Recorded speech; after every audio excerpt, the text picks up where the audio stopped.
This is the first generation Ford Bronco. And this is the newest generation Ford Bronco. And this is every Bronco generation in between.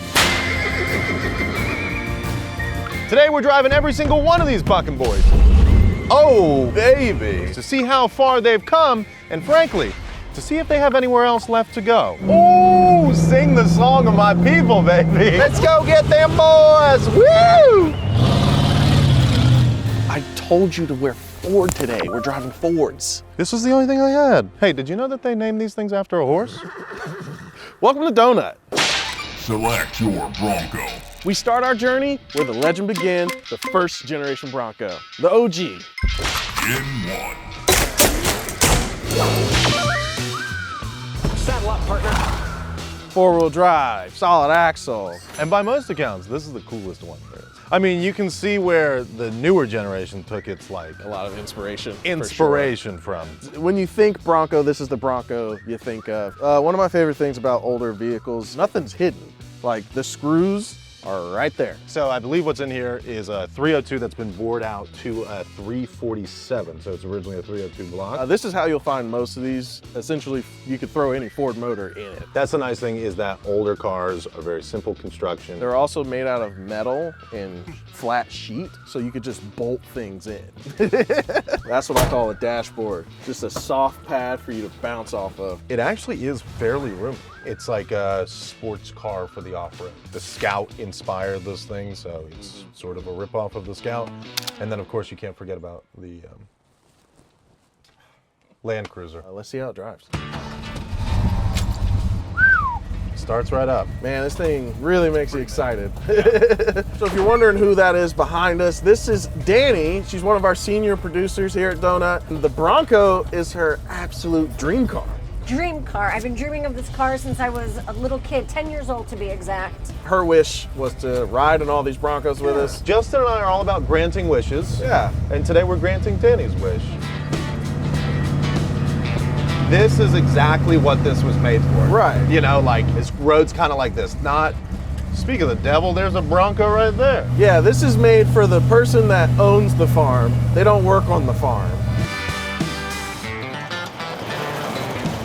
This was Ford's first like foray into off-road racing. Another really cool fact about the first generation Ford Bronco is that it was designed by McKinley Thompson, one of the first African-American designers. My other favorite thing about older off-road cars is that everything you do in them is way more challenging because it's way more sketchy. Right. As you can tell, it's pretty bouncy in here. Ugh. So this is the first time I've driven a car this old. Well, the steering on this is kind of gnarly. Yes. How's it back there, big boy? It's not that bad. It could be worse. A little nervous, but I love it. Yeah? This was supposed to be a sports car for the off-road. Right, because everything else on the market back then was a full-size vehicle. This was a small, compact option. Dani, is it everything you ever dreamed of? It's everything I've dreamed of, I'm not gonna lie. Yeah, Dani's starting to whip this thing around a little bit. Dani's getting the hang of it. I like this side of you, Dani. Woo-hoo-hoo. Good job. Yeah, there we go. Right there's good. That was so awesome. I've never been happier in my life. Was it everything that you expected? It was everything I expected. Thank you, everybody, for making my wishes come true and driving in 1960. All right, Justin, the real important question is, Yeah. what would you rank this thing 1 out of 10, taking the rest of them into context that you haven't driven yet? I don't know. This one I would say is a 9.3. I would say this is a 10 out of 10. I mean, it's the original. Like, it can't get better than the original. What do you think, 10 out of 10? 10 out of 10 from 10 out of Dani. 10 out of 10. We're here at SEMA 2024, the biggest automotive trade show for custom car needs. That's right, we're hanging out at the Hankook's booth. We're meeting some awesome people. We're showing off some of our favorite builds featuring Hankook's Dynapro tires designed for off-road enthusiasts.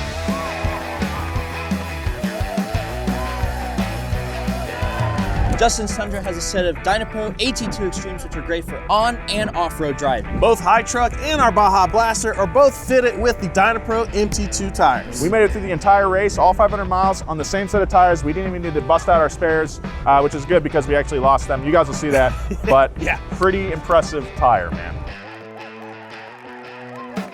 Hankook also offers the Dynapro XCs, which are great for a variety of terrains. So if you love off-roading just like us, make sure you check out Hankook's Dynapro tires. That's right, they've got great off-road performance without compromising on-road comfort. Click the link down below to learn more. Click it now, what are you waiting for? Yeah, click it. We can see you. Get some tires, come adventure. The first generation Bronco's versatility didn't necessarily translate into commercial success. It never sold more than 25,000 cars in a year until it was discontinued. But Ford did feel as though they had tapped into something, and in 1978, the second gen Bronco was released. Gen 2. The big boy. The second generation Bronco's unveiling was delayed due to fuel price concerns caused by the 1973 gas shortage. You know, that thing we talk about a lot. The Bronco would no longer be the hero of compact 4x4s like it once was, because now it's based off of the F-150 chassis. Its squared headlights and overall larger bodywork set it apart from the first generation as it gained over 1,000 pounds in curb weight. The Bronco now came standard with a 5.8 liter V8. Critics stated that due to its size and questionable handling, the road felt uncomfortably narrow. Man, this thing got big. See, the only thing I would say about this when it got big is it gave permission to the newer Bronco to be as big as it is. You know what I mean? The original Bronco, the Gen 1, was like 5.5 feet, and then this went to 6.5 feet, which is a crazy. Pretty insane. Talking about this one, the paint scheme is perfect. Oh my goodness, it's so good. Looks luxurious. You said earlier this is like literally a couch. It and feels it's like a couch. Literally a couch. When you get inside this thing, it just feels nice. The Gen 1 Bronco was a bit sportier and a little bit more rugged. This is where you started to go into like the luxury realm. And it's interesting too because, you know, the FJ40 was super utilitarian, and then— All right, holy shit. What, are you having trouble over it? It's so soft. It's very soft. Let's go get them Duke boys. What are people complaining about? Oh, sing the song of my people, baby. Oh boy, I can feel the floatiness already. This thing is a boat, but it's a very strong boat. Still solid axle up front, still coil springs as well. Yeah. I have no idea what the front wheels are doing. They're just all over the place. Raw, true American experience with a big V8. Oh, this is so much fun. We were born in the wrong time, Zach. We really were. This got a lot heavier. It did. It did get a lot heavier, it got a lot wider, and with this mushy steering, that gave people not a lot of confidence. Off-road, you know, you kind of got to figure it out anyway, so it doesn't really matter. But if you're driving across America, this is exhausting. You want to switch? Yeah, we'll switch. All right, hold on. Let's do this. Let's not get out. There we go. Ready? Yeah. Dude, this is really stupid. This is very easy. This is insane. That's great. And the steering's floaty enough, you could probably do that while moving. I do not recommend that. Do not do that, okay? Oh my God, it's so— See? Critics were right. They were very right. This is so strangely guessy.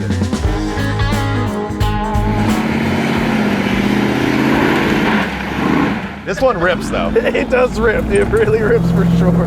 This one is for the boys. That is the amazing thing about domestic made vehicles back in these days. How they could— huge engines were like 50 horsepower. But torque for days. Oh yeah. They were practically diesels.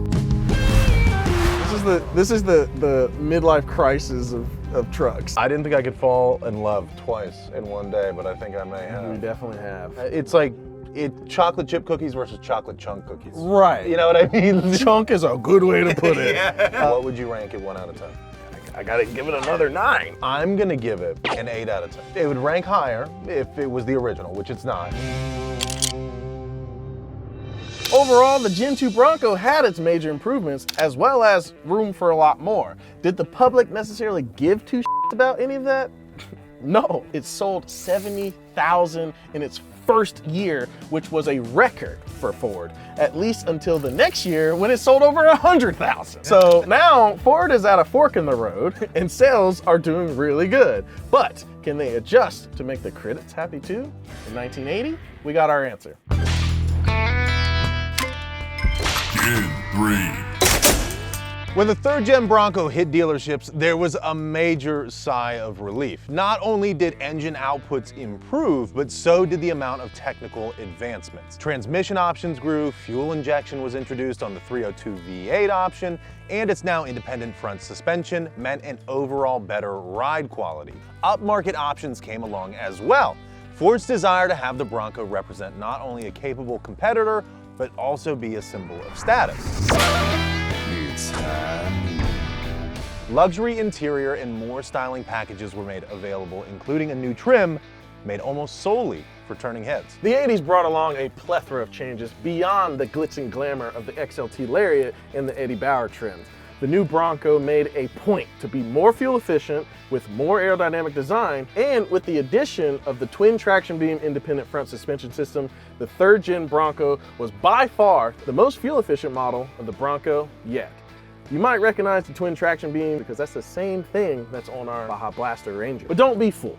These Broncos were not lacking in power or diversity, because in 1985, electronic fuel injection was introduced, taking the Bronco's horsepower all the way up to 190 from that measly 150 horsepower V8. Third gen. So big thing with this is it looks a lot like the second gen. Right, but it took a diet. So we were looking it up, Yeah. and you could buy these anywhere from like the teens to like $30,000, which is in today's money, $91,000. Yeah, it's insane. And comparatively with competitors, like, so for instance, the FJ60, like one of the greatest Land Cruisers. All right, of all look, time. take the Land Cruiser shirt off. I think it's messing with your head. Sure. We're talking about Fortston. All right. This already feels more modern. It does. Every generation's losing touch with the original. Yeah, we're 3 gens in, and it already kind of feels familiar. Dude, this feels just as gassy as the other. Oh, does it really? Well, that could be the alignment. One of the reasons a lot of companies don't do the twin I-beam system is because they're hard to maintain. The owner of this one said no alignment shops will do his alignment. He says he just kind of does it in his driveway on his own. Cars don't do that anymore. They don't force you to learn how to work on it. I mean, it feels old, it feels giant. It drives pretty smooth. This is definitely where I feel like it's losing the character, but I bet this is a very capable version. Oh boy. You feel it, right? The pedal is heavy. It's very light, not the most responsive, but once you need to turn it, it's turning. There's a very progressive steering in these different generations. The second generation started to transition over more to that, like, oh, maybe let's make this a luxury car. This feels like it started to feed into that. This is approaching daily drivable. It's fun, but I feel like it's losing. It's losing the character. You lost a lot of character, but you gained efficiency. All right. Well, Justin, what'd you think? It's still pretty good. It's just not as good. Yeah, it's starting to lose something. What would you rate it?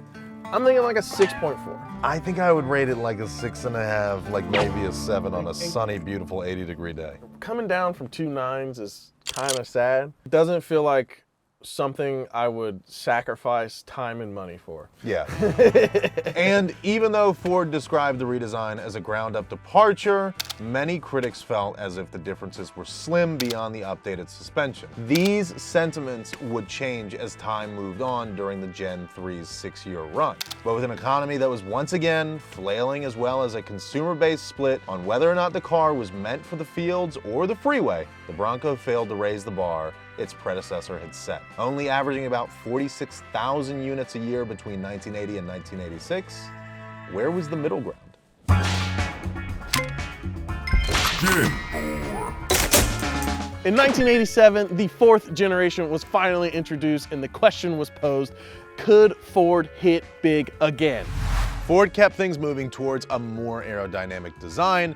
Its sculpted edges improved its fuel economy, as well as gave it a muscular yet modern look. From a performance standpoint, the new Bronco definitely had some noticeable improvements. All engine options featured fuel injection, which is great. And anti-lock brakes finally made it into the 4th generation Bronco, making it the safest Bronco up to date. All right, Zach, what do you think? We're now getting very far away. Boring. Yes. It's starting to get kind of like, it's starting to look like everything else in Ford's lineup at this time. It's not like very distinct anymore. It's just kind of the same as everything else. You got bigger, chunkier bumpers. The late 80s and 90s kind of design got a little boring for a bit. That's why the Japanese were coming out with all the new cool stuff. You mean like the 80s? Shut up. The thing about the late 80s and 90s is performance. So I'm curious to see if this handles better. Again, the spirit is fading and fading quickly.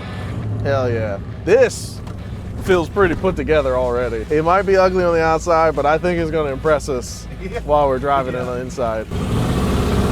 Woo! Let's go get them boys! Woo! The ABS light is on. Oh, so they don't work. Yeah, rear anti-lock is on, engine light is on. Hold for V8. Yeah, only 230,000 of these sold, which is not that much. Sold from 87 to 91, which isn't that long of a generation either. You can see why, it's just not that appealing. But one thing I do have to commend it is it feels a lot more put together. I feel like it's the most capable one so far. Oh yeah. Dude, this is what I'm talking about. Go on up this big hill, Justin. Show them what she's made of. That's all tire spin. Oh no. I feel like it's the most capable one so far. Let me put it in park. Yeah, you're good. I mean, just, you can try and put it in 4 and see if it spins. Yeah, it's just sliding. I feel it washing. All right, so we tried it in 2-wheel drive and we thought with some momentum we'd get up there, but we just don't have enough tire tread. So that we don't damage this truck, we're just gonna go back the other way. All right, Justin, this one gave us the true Bronco experience. For sure. Well, what'd you think? I think we expressed most of our thoughts on the car. What are you giving it 1 out of 10? 4.5. Yeah, I think I'd give it Mechanically, this is the most up-to-date one. This is the one I would use the guts of to make one of the old ones better. I don't hate it, but it even lost its luxury. Yeah, I feel like Ford maxed out their Bronco credit. So what we got next? I think we have something very special. Next up on our journey through the Bronco history books, we're talking about the one and only... He's not here, dude. He's not here. What? Jimmy, where are you? You're supposed to be here. I know. I'm sorry, guys. I'm going as fast as I can. What is that behind you? I think I'm getting pulled over right now. I'll get back to you. Are those cops? Hey, guys, I'm sorry. Yeah, man, drive safe, dude.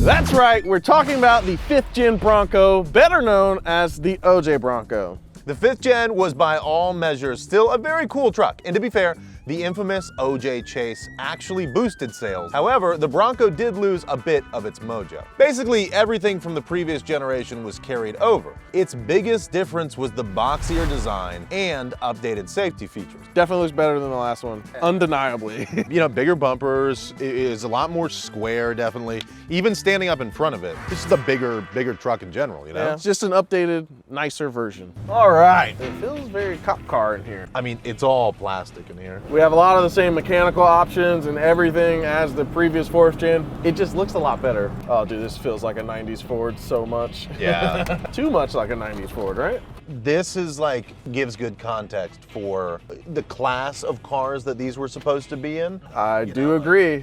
When your millionaire athletes are driving these cars, then you really know what the demographic's for.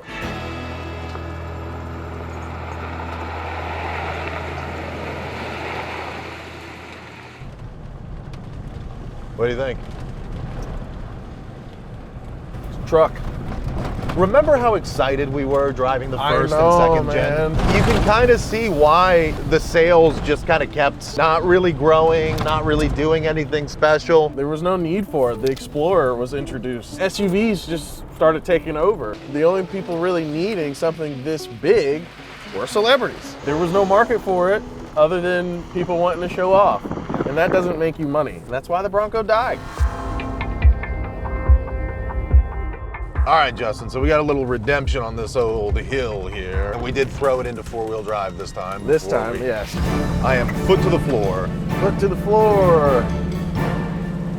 It's not going anywhere. Maybe these are just too big and heavy. Okay, let's try low range now, Justin. Ah, you're just digging a hole. Back up a little bit. Oh, woo! Four low doesn't Hello, trick every time. four low, baby! Yeah. Four low makes all the difference. It's cool to drive a little part of history, you know? Not that it's maybe like the best history. I would give this one a 5.6. Better than the fourth. Better than the 4. Oh, absolutely. I think I would still say like 4.5 to 5. It just doesn't have something. It lost that a long time ago, Zach. The 5th generation marked the end for the 30-year run of the Bronco. Ford saw the demand for a large two-door SUV was dwindling, and that sentiment reflected in the 5th gen's dismal sales numbers, which were the lowest since the 1st gen. 25 years would go by with random and unfounded rumors of the Bronco's return popping up from time to time. Would we ever see another Bronco, or had the old girl been put out to pasture? You missed that one. Try another. Marry me with my money. Yes, we would get another Bronco. The question, should we have? Gen 6. Let's do this Texas style. The new Bronco's arrival came as a surprise to consumers, and with a public that's enamored more and more with nostalgia, orders were immediately flowing like water. Where Bronco exceeded expectations was its off-roading abilities. In the age where overlanding is paramount, Bronco put itself in between its two largest competitors, the Jeep Wrangler and the Toyota 4Runner. By the end of 2023, the 6th gen Bronco had sold over 225,000 units. Critics overall were huge fans of the 6th gen, and sales were through the freaking roof. But something feels off.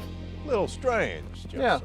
When you look at it, something's wrong. What is this? So this is the most notable thing, is that like Broncos, they weren't offered with They never 4 doors. had 4 doors. They never had 4 doors. Never. With the new gen Bronco, they're a great car, but it feels like another thing that a manufacturer kept the name for nostalgia reasons, but it's not really anything like the old car. But we got options this time. You got a 2-door, you got a 4-door, and you got a little Bronco Sport. I think they don't want to hear about the Bronco Sport. So what? It's 4 doors. Today's day and age calls for 4 doors. I think that's totally fine. I don't agree. What? No, I think the Bronco should be a 2-door. All right, Justin, I have a lot to say about this one.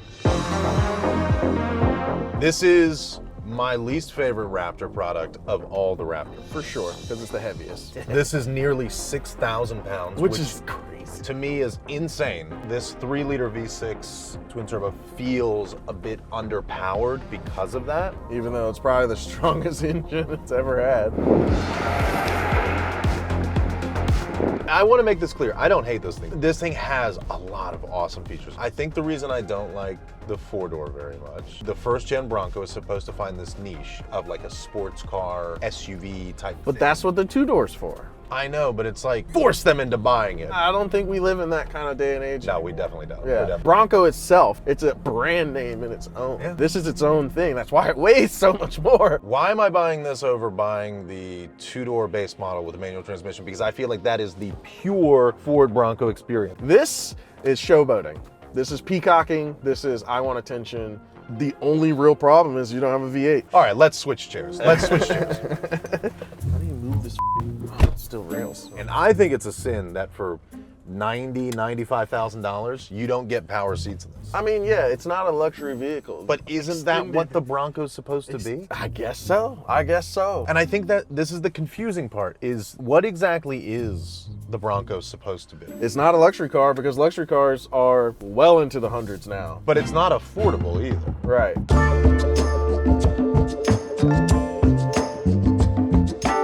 See, this is the confusing part for me. Gen 1 is the Bronco. That is what the Bronco is supposed to be. The Gen 2 just immediately got away from that. The more of them we drove, the further away it got. What is this supposed to be? Think about it. Bronco is its own namesake. So now you don't have to focus on one thing. You can do everything. That's my issue with what you're saying. Yes. Is the Bronco is just whatever you want to call a Bronco. That's just like Mustang. But they continued making the Mustang. If Ford wants to create a new off-road SUV that looks just like this, why call it the Bronco? Why not just call it something else? Because they have this name in their pocket and they wanted to take advantage of it. I mean, I don't know what you want from it, man. It is what it is. I don't know what to tell you. I like it as a car. I think it's a great car. Just I think it's accept amazing. it. I think it does amazing things. I don't think it's a Bronco. What do you expect them to do? This is what the modern age asks for. Just rate it 1 through 10. Honestly, it's so different. It's on a completely different scale. It's a different car. It's a totally different car. And if I'm rating it as a different car, It's on another graph. it's a 9.5. How does it line up against the other Broncos? It doesn't. It's a different car, just with the name slapped on it. What's the best car out of the first 5 generations? The first one. Yeah, it's the Bronco. It's almost as if you had an original idea and then you changed your mind. That's why people want the 2-door version of this, to try and get that back. You know what's so funny is that the original Bronco, they should have made that and then just called that the Bronco and kept making those. Yeah. And the bigger, heavier duty ones from Gen 2 to Gen 5 should have been the Bronco 2. Yeah. Anyway, with that bombshell, thank you guys so much for watching. Let us know down in the comments what you think about the brand new Bronco Raptor and all the other Broncos before it.